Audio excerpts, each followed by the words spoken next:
Hey, what is going on, you guys? My name is Mickeey Nguyen, and I play Maggs on Hulu's new series, Utopia Falls, and I am here in the man cave with Elias, and I'm super stoked to talk to you, and I'm super happy for you to listen.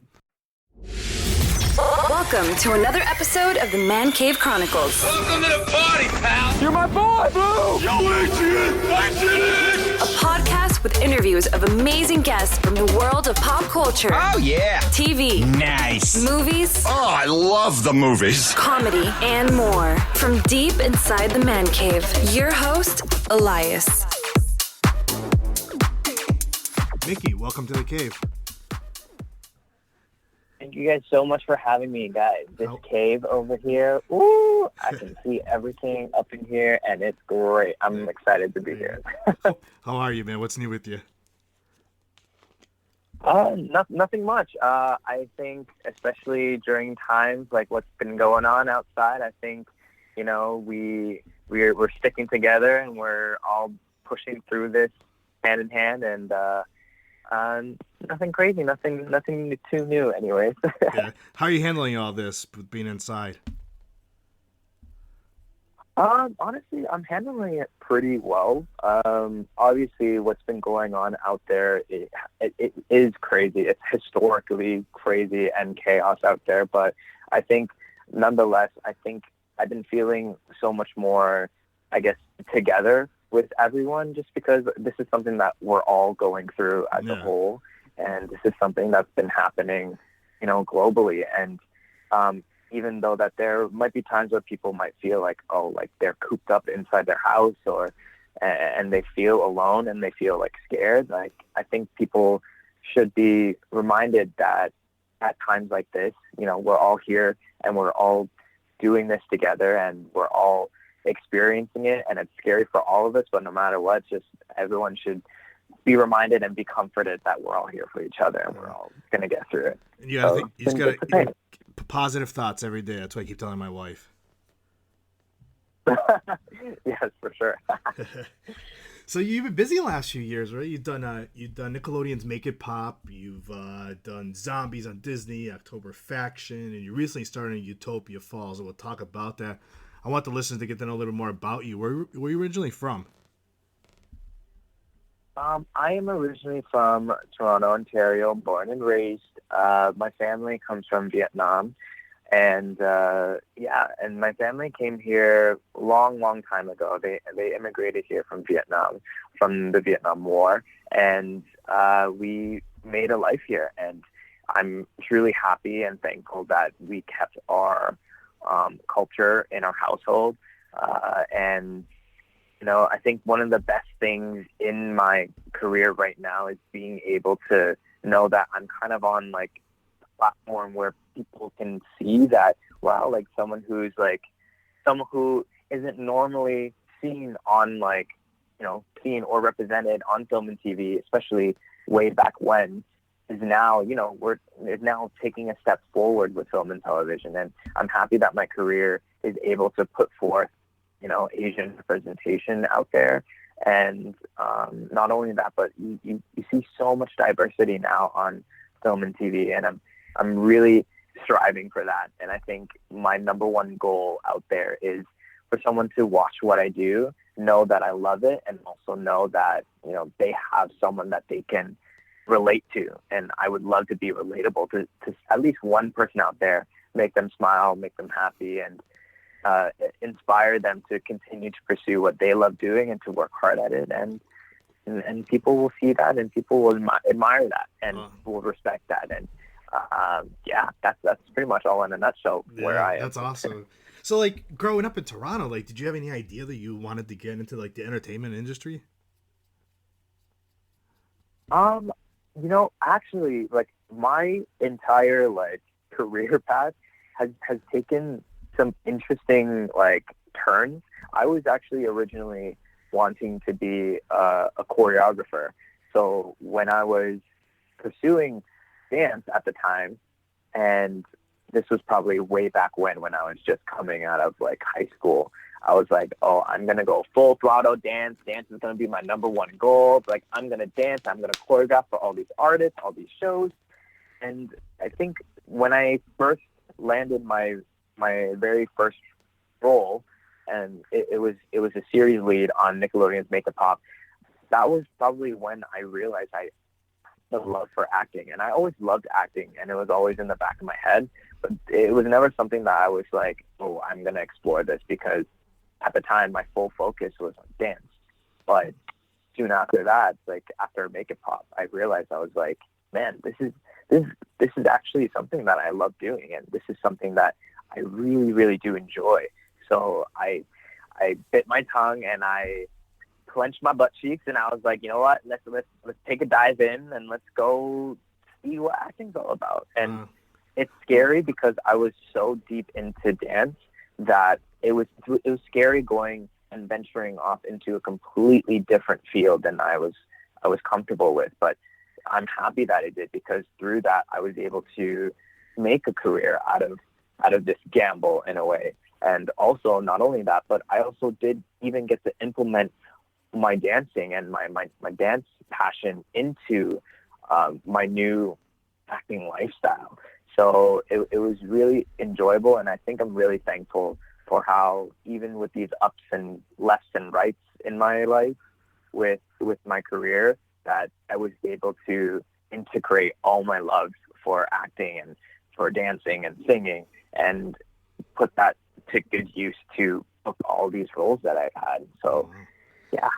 So when you transitioned from like dancing to acting, did you take any acting classes, or you just like jumped right into it? Like you just got hit with like a role and that was it? I actually started off like, I think when I first like dipped my toes into it, I was actually doing theater at the time. And even though theater I find is pretty different to film and TV, because theater is like so like, it's so broad and it's so out there, whereas like for film and TV it's like very organic, very natural. And you know, I think there's challenges between the two, but the good thing was that I still kind of retained what I learned in theater, and I kind of had the chance to really kind of understand the tools that I was needing to do acting. So it wasn't too fresh off, like it wasn't too fresh for me, and it wasn't too like banking new. I kind of had the taste for it already, and it was in the air for when I came into it. So yeah. Did you feel more nervous, or maybe you didn't feel nervous at all? So I'll let you answer the question. Performing in dancing or performing in TV? Okay, so I think it's difficult for both of them, because for when you're acting, I find that it's difficult to act and make it organic and make it natural. And you know, you're essentially you're faking a situation and you're trying to make it believable. Yeah. Whereas for dancing, you know, I love dancing, especially if it's in film and TV, because it adds so much color into it, and there's so much movement into it, and it makes what you're watching just more impactful.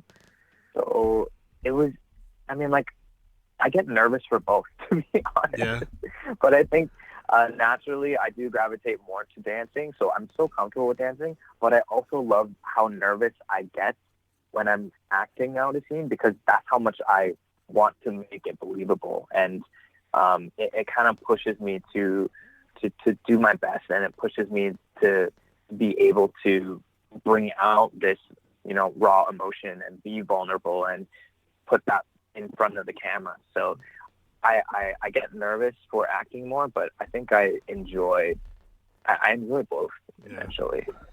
So you mentioned Make It Pop, and I mentioned earlier also you were on Zombies. Like, how was it being on those shows at a young age? Well, actually, I wasn't really so young of an age when I was doing Make It Pop and Zombies.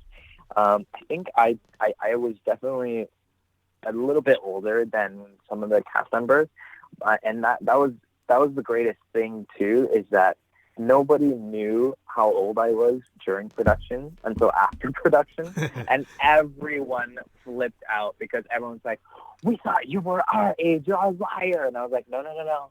I'm an actor." So, yeah, like I loved doing the film and TV that has the integration of dancing and singing. I find that it makes it so unique, and it makes it more enjoyable almost, which is why Utopia Falls, like I love that even more, because even though dance and singing, it's not the full focus for dancing and singing, because in Utopia Falls it's more so of an accent to the series almost.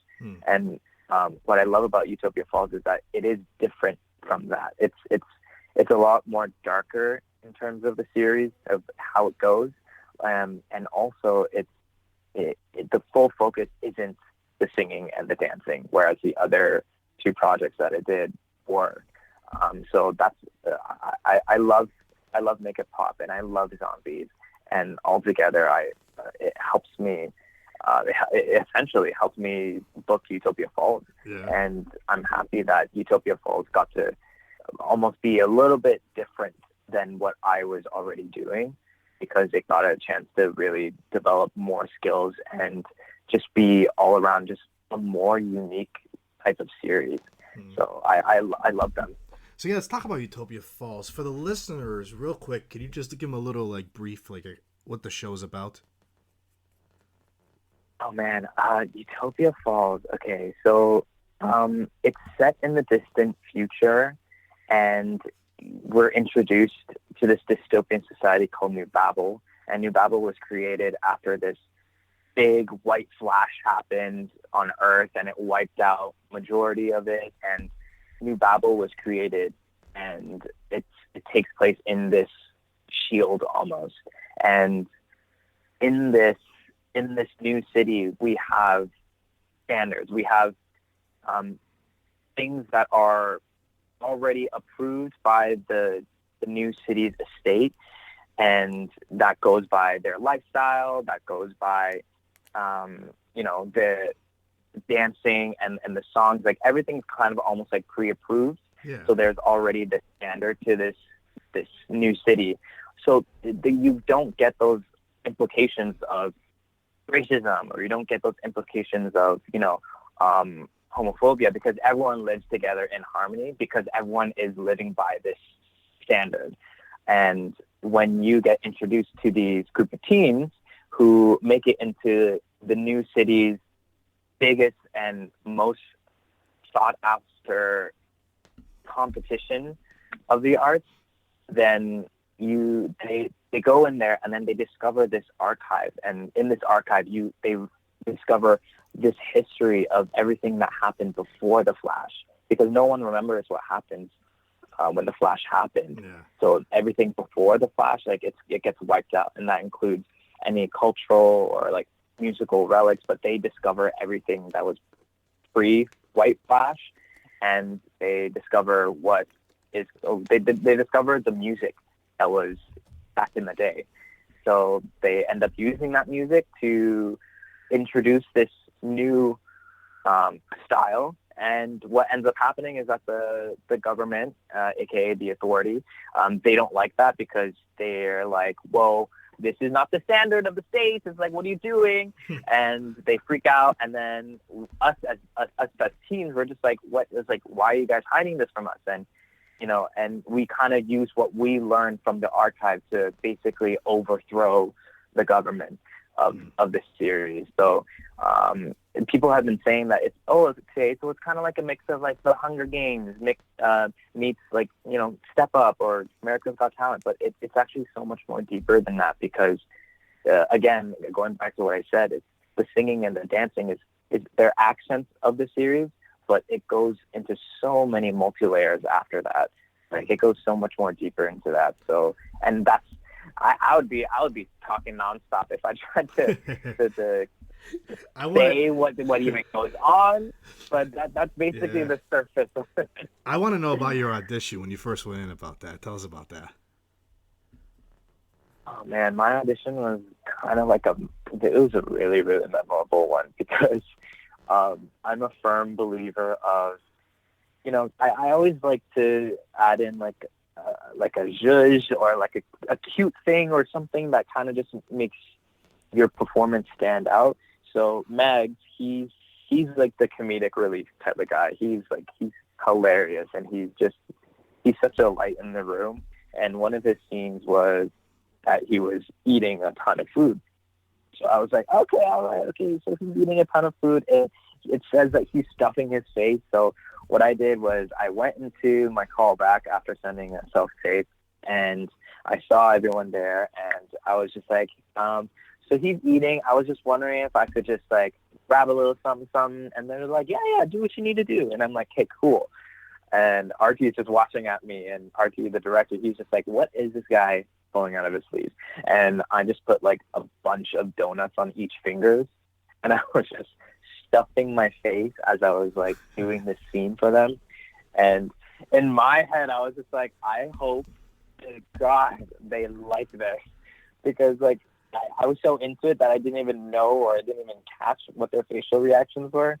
But yeah, like soon after that, like after landing it, surprisingly, I talked to RT, and RT was like, yeah, like what you did in that room was gold. Like I wanted to laugh so hard out loud, but I could not. I had to compose myself. I had to be professional. But honestly, I wanted to die when you're just stuffing your face with 10 of these donuts on your fingers. And yeah, so that was my audition. So when you got the role of Mags, like, how did you prepare for the role after that? Like, what did you do? Any like research or anything? Like, I mean, I love when, and especially love it when a character is so close to heart to me, and Mags is very, very relatable to me.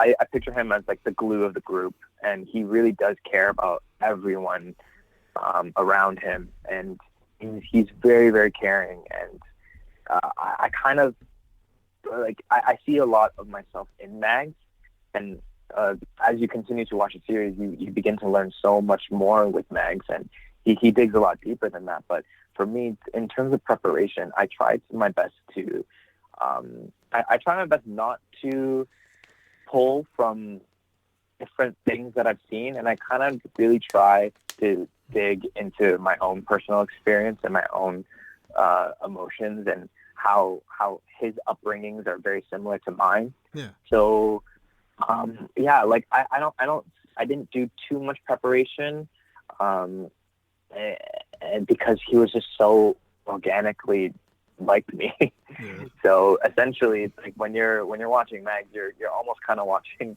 Mickeey in a way, almost. That's awesome. But Mags is great. Have you had like a challenge encountering it, like connecting with your character at all, or do you find it easy because you've kind of like put your own persona into it? I think so. Something happens with Mags midway through. I don't want to spoil it, but he begins to be a little bit more sensitive with that.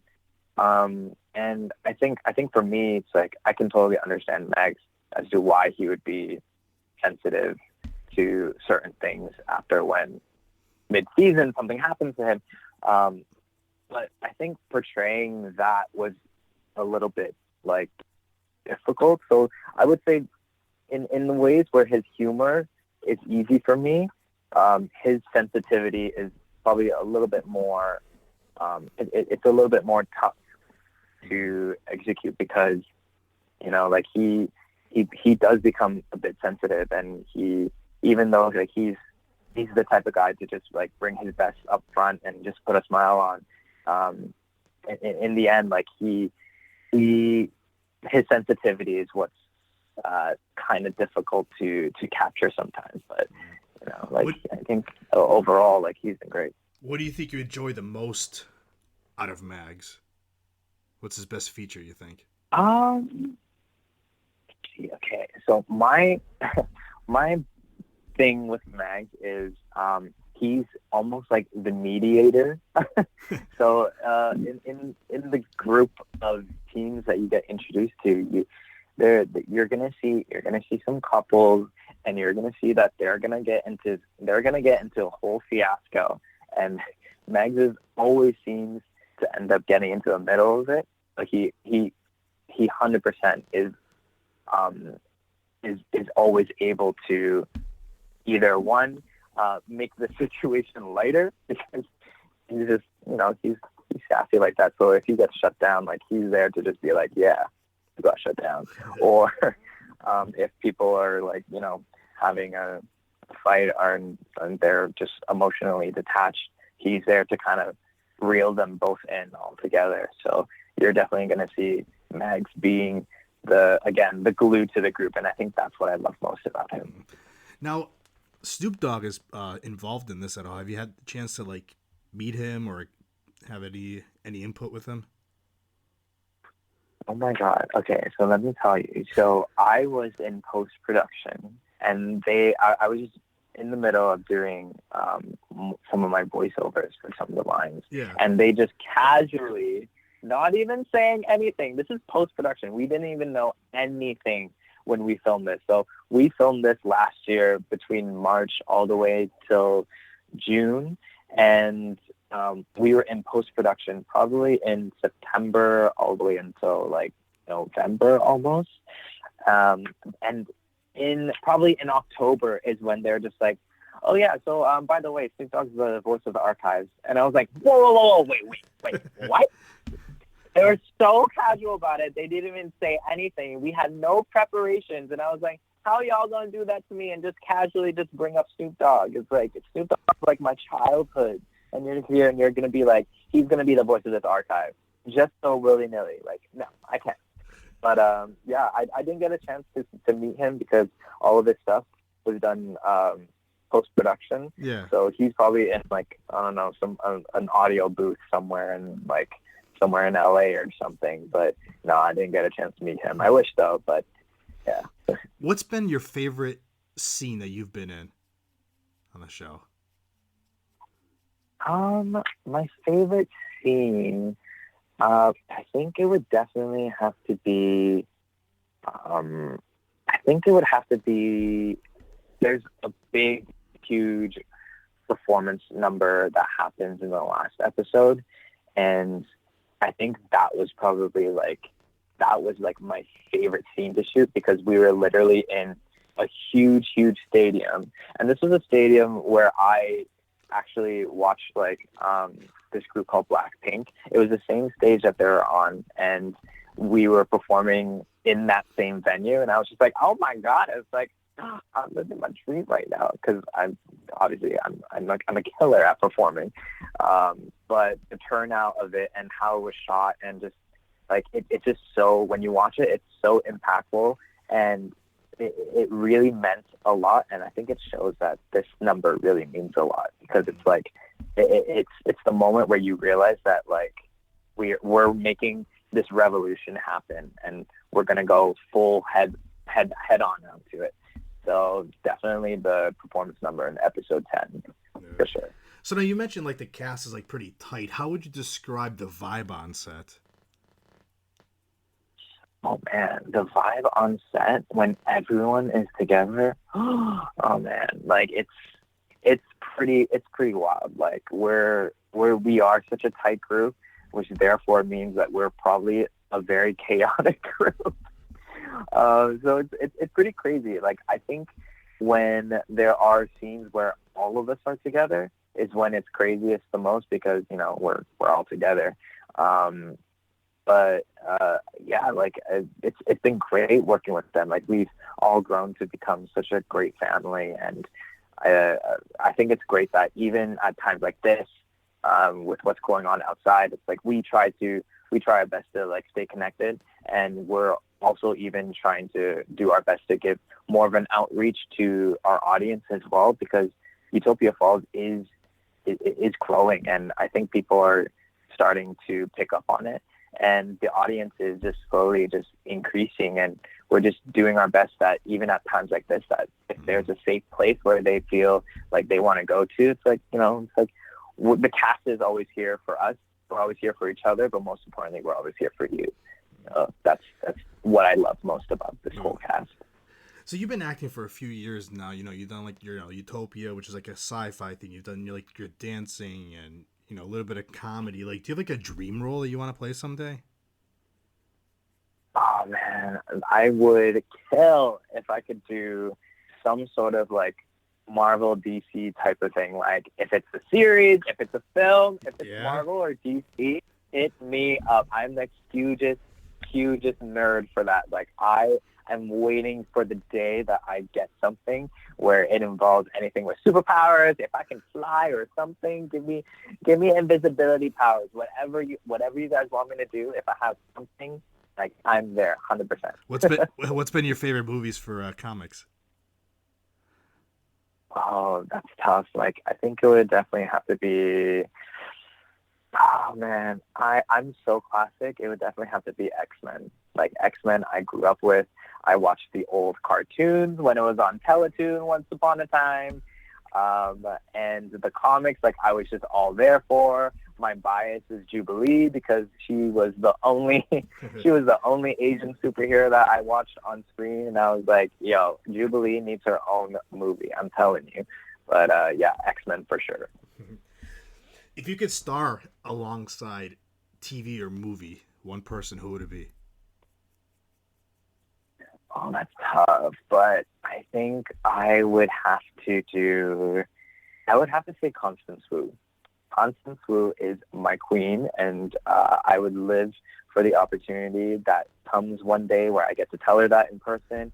She's inspired me in so many ways unimaginable, and I think their season finale for Fresh Off the Boat just happened, which breaks my heart and breaks my soul, but I believe that one day the universe will align, and I'll hopefully work with the next season. So Constance is on. So where do you see yourself 10, 20 years from now? I think honestly, like 10, 20 years from now, I think I would love to be I would love to be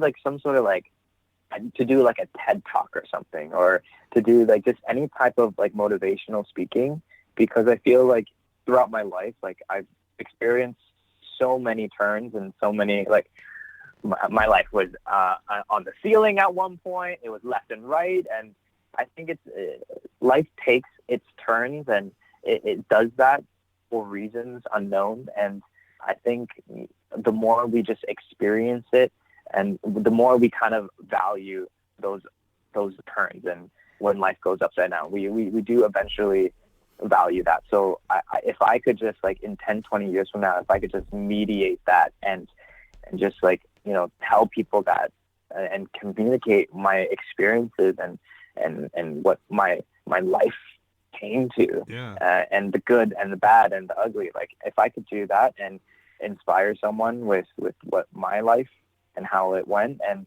hopefully give someone that, that string of hope that what they're going through is it's a push, but it's a push for the good. And that's something that I would love to do in the future. That's awesome. Well, here you go. Do you have a quote that you live by every day? Do I have a quote that I live by every day? Let's see. Okay. I think this one goes, time moves forward, never backwards. Because I feel like we look too far deep into what has happened, but we never really look ahead, and we never see what is happening. So I think that whatever happens in the past, like learn from it, grow from it, but most importantly, look forward and look onto the next thing, because what happened before is what's going to help you for what's going to happen later. That's awesome. Any upcoming other projects that you want to tell the listeners that you have coming out? I mean, like with all this going on, nothing. I know everything's crazy, on hold. I but know. Everything's on hold. But I mean, like I especially after when Utopia Falls happened, I really did want to explore music. So I think music is probably going to be like an open door for me. And I think the good thing with what's going on right now is that music can still be with me and I can still work on that. So I think I'm going to be crafting a couple of things in my dungeon over here. So how can the listeners find you on social media? You guys can find me on Instagram and Twitter. It's just my name, Mickeey Nguyen. And yeah, you guys can all find me there. How can people find the cave? Tell them. There you go, Mickeey. Thanks for coming on, man. This was fun. Yeah, thank you so much for having me. I really appreciate it. That's a wrap. That's a wrap, everybody. That's a wrap. Thanks for listening to the Man Cave Chronicles podcast. I finally get my man cave. You can find us on Twitter, Facebook, and Instagram at the MCC Podcast and our website, themccpodcast.com. Until next time.